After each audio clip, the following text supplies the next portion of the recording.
Hi, my name is Kourtney Stark, and today I'm going to be talking about why video games can be educational without even knowing it. So something you may not know about me is I'm a pretty big geek when it comes to video games. This has to do with me watching my dad play video games since I was young and playing them myself. I have a pretty big knowledge of video games, so much so that I noticed in my classes, my teachers would be talking about lessons, and I would actually already understand the topic they're talking about. And it's because I learned it in a video game. With that, that's when I realized video games can be educational and teaching the players different types of subjects without even knowing it. So I'm going to talk to you about a video game that I learned a thing or two about and love deeply. That is called The Last of Us. It is a game created by a company called Naughty Dog, and there's two versions of it. In this game, the world that you're playing is like a realistic, real-life world game. You're just in the real world, and the only thing is a huge apocalypse has happened. It's where the fungal infection has taken over humans, creating them and making them into these zombie-like creatures. But in the game, they actually never call them zombies because zombies aren't real. They only call them infected. So in this game, you have two characters, Joel and Ellie, and you can see some photos here. The one in the bottom of Ellie on a horse, that is an actual picture of Seattle and what it looks like 35 years after the infection has hit the world and apocalypse has happened. She's actually standing on a freeway there. And then you can see on the top Joel punching one of those people. That is one of the stages of the infected. So the infection is an actual real infection that happens in the real world. It only affects insects and not humans. With that, you can see here that that's what it's called up top. I have no idea how to pronounce it, and I am not butchering it. The infection, I just know how to say, is cordyceps. You can see underneath the text that is a photo of what cordyceps look like on their own, and then some of the other images is what it looks like cordyceps are growing out of the insects when they die. Now, with this infection, an ant is mostly what has been tested on, and in an article by Chung, doing a study on ants with this infection, says that the parasitoid fungus manipulates its ant victims to behave like zombies, walking randomly and displaying conversions that make them fall down. So the infection takes over the ant's brain and causes them to trip out, freak out, and do weird things. And then all of a sudden they die and the cordyceps starts to grow outside of them. Super creepy, I know. Another thing with the infection is after the insect is grown all out, if you see on the photo on the far right, you can see a little bit of it, of these things called spores. It's like an airborne kind of thing that affects other insects that come near the insect that's dead with all the cordyceps. And on the bottom, you can see a photo of what it looks like in the game. These spores areas are throughout the game, and they're only in cave-like areas.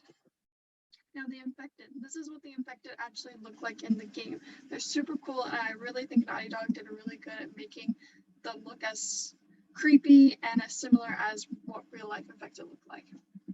With this, you can see that they go through stages. The first stage is when you get bitten, and you just get bitten, and you're going through tiredness and stuff like that. And then the second stage is where you can see up here on the list of those four. The first one is called a runner. They're called runners because they're the only ones that can run. And in an article by Rant talking about the infection, they said the fungus infects an individual while they are still alive, as the infection can only affect living bodies, not dead ones. Now this is important for the runners because Naughty Dog made sure to make it sad that the runners, the host is still alive underneath when they're infected. So they can still see everything going on, but they're being mind controlled. So they can't control what's happening, but they see what's happening. And in the runner stage, you can actually hear the host crying or screaming sometimes, and it's really sad. The third stage is the stalker stage. Now, I don't know whether they're called stalkers, but this is when you can really see the infection taking over their head, and it's growing outside of the head, very similar to what these guys look like when the cordyceps are actually growing outside of them.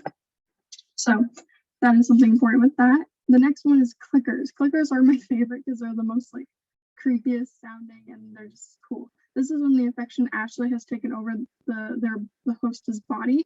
And you can see on the bottom photo down there, another version of what all the fungus looks like on their body.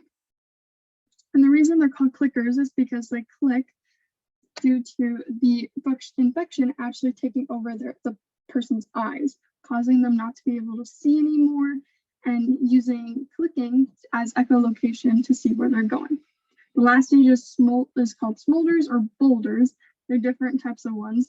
And this is when spores actually are starting to grow on them. This is about years into the infection. So you can see on the far left another photo of them where they're pretty big and they can like shoot the spores at your character. Pretty intense and scary. Now, why did I just tell you all about this information about this game? All this information I learned just from this video game. I am not a science major, I'm a history major, I hate science, science is my least favorite subject. And I learned all this just from playing the game. I didn't just Google it for funsies.